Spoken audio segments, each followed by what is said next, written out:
क्योंकि यहोवा ने सिय्योन को फिर बसाया है और वह अपनी महिमा के साथ दिखाई देता है। बृहस्पतिवार 18 मई 2023। आज के मनन के लिए मैंने आप ही के लिए चुना है इब्रानियों अध्याय 11 और उसका 3 वाक्य। विश्वास ही से हम जान जाते हैं कि सारी सृष्टि की रचना परमेश्वर के वचन के द्वारा हुई है। यह नहीं कि जो कुछ देखने में आता है वह देखी हुई वस्तु से बना हो। आपका दिन आशीषित हो। विश्वास के द्वारा ही हम यकीन करते हैं कि परमेश्वर ने सब कुछ को शून्य से रचा है। आइए इस वाक्य पर मनन करते हैं। आज की सुबह का विषय है कुछ नहीं में से सब कुछ।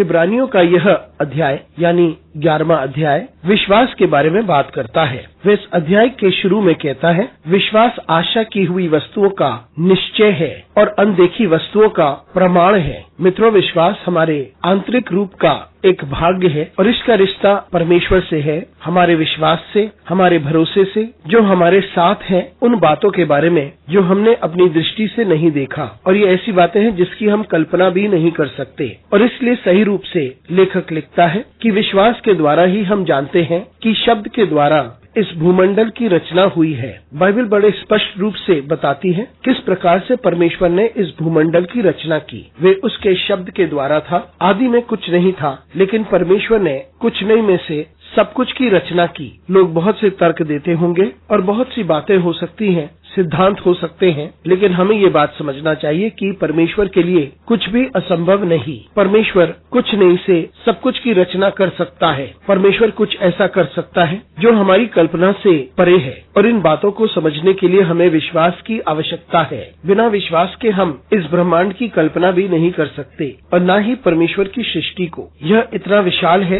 कि ये सब कुछ कैसे हुआ इसके बारे में हमें कुछ नहीं पता, जबकि बहुत सारी बातें हैं कि ये सब कुछ कैसे हुआ। लेकिन हम जो परमेश्वर की सामर्थ पर विश्वास करते हैं, हम ये जानते हैं कि सब कुछ को परमेश्वर के शब्द के द्वारा स्थापित किया गया है। और इस बात पर हम विश्वास करते हैं कि परमेश्वर सब कुछ की रचना कुछ नहीं से कर सकता है, क्योंकि वे राज्य करता है और वही सर्वश्रेष्ठ है। और अब भी हम परमेश्वर की ओर से महान और पराक्रमी कामों को देखते हैं, ऐसी चीजें जो असंभव है और जो हमारी कल्पना से परे हैं। और ये तभी हो सकता है जब हम परमेश्वर पर भरोसा करते हैं, जब हम विश्वास पर भरोसा करते हैं, जब हम विश्वास पर जीते हैं। और क्योंकि हम विश्वास के द्वारा जीवित रहते हैं, तो हम बहुत सारी चीजों को अपनी जिंदगी में अनुभव करते हैं। हम सभी के पास एक साक्षी है, हम सभी के पास अनुभव है किस प्रकार से परमेश्वर ने हमारी जिंदगी में महान और पराक्रमी कामों को किया है। तो आइए हम विश्वास में परमेश्वर को निहारें। अनुग्रहकारी परमेश्वर स्वर्गीय पिता, तुझे धन्यवाद देते हैं, तेरी स्तुति करते हैं, तेरा आदर करते हैं और तेरी महिमा करते हैं। हम जानते हैं कि विश्वास के द्वारा हम महान कार्यों का अनुभव कर सकते हैं। हम तुझ पर विश्वास करते हैं और इस बात की प्रतीक्षा करते हैं कि हम अपनी जिंदगी में महान और पराक्रमी कामों को देखेंगे। यीशु मसीह के नाम से मांगते हैं, आमीन।